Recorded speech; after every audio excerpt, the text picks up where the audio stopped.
What's up, guys? Well, Blizzard just dropped this about Phase 2 of Season of Discovery. They're finally giving us a little bit more details. And, well, we just have to dive right in. Obviously, we're getting the new raid. Nomragon raid, 10 man, 6 bosses. This is going to be fun, presumably. Going to be important. We're going to see the same 3-day lockout, I believe. The only thing they're slacking a little bit on the beginning, so you don't have to power through. Just going to be 2 resets for the first 12 days, essentially. So that's going to be nice for those who are on a more dad gamer schedule. Obviously, we're getting loot. There's tons of cool stuff here. If you're into PvE, a lot of people are. I am as well, but I don't cover that specifically on this channel. So we're just going to quickly gloss past all of that and get down to the important part. So we're going to go to the absolute end. No more GDKP runes. My mind's on runes. Yeah, GDKPs are banned completely from Season of Discovery. They say they have the detection methods. They posted another blog post on it. I mean, this is very significant for the overall economy, but I'm not sure how much we'll note this.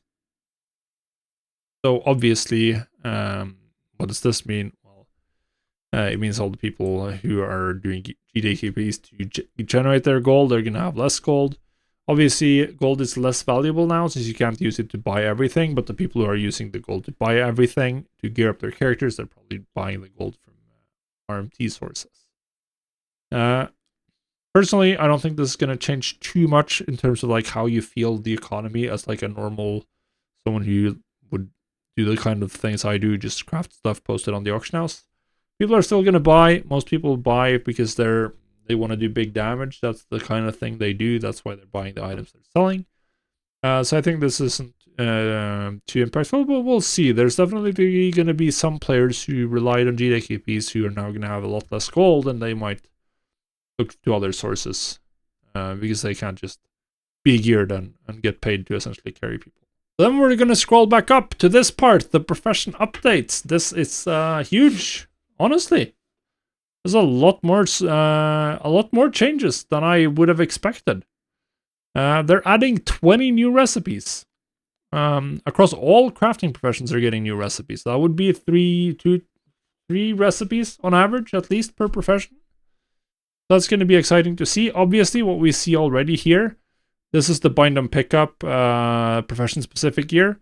We can see that they have like strength. This is like a hunter shaman type item. Then you have a spell damage dealer, and then you have like a paladin type item here with a plate with spell damage on it. So that covers some classes, but it doesn't cover all of them, obviously. These are going to be good, and they also, for those of you who can zoom in and read the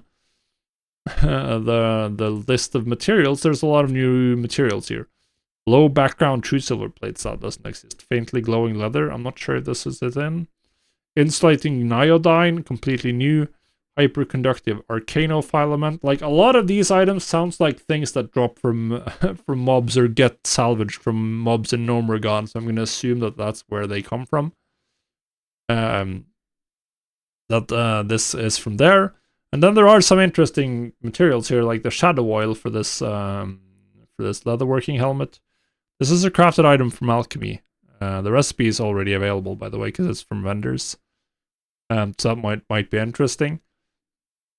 But I mean, most people are going to want this, but they're going to want this once. And based on the recipe list, this is mostly, I think, like, by far the largest portion of the price here is going to be in these new materials that don't exist and that we don't know where you get from.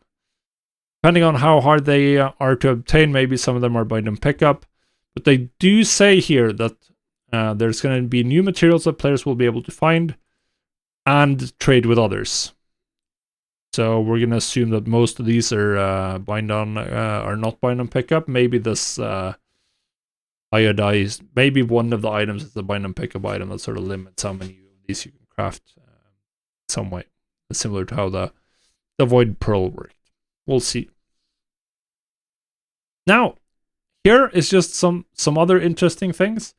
Specifically, they say here that alchemists and enchanters are going to get some stuff that gives them more throughput, rather than simply creating things they use and sell. So then they have the Sigil of Innovation. This one is for enchanters only. They buff in a 30-minute buff essentially. That they then, I'm not sure if this is gets used up. That's gonna create a continuous Dream Dust economy.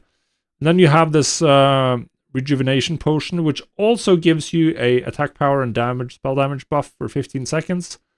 Now, as far as I'm reading this tooltip, the actual potion does not require alchemy to drink. So this one is going to be a big gold maker, potentially. It depends on this crate of tainted Niodine solution. How expensive is that going to be? Maybe minor rejuvenation potions, they might be an important part of this economy. Definitely an item to consider stocking up on.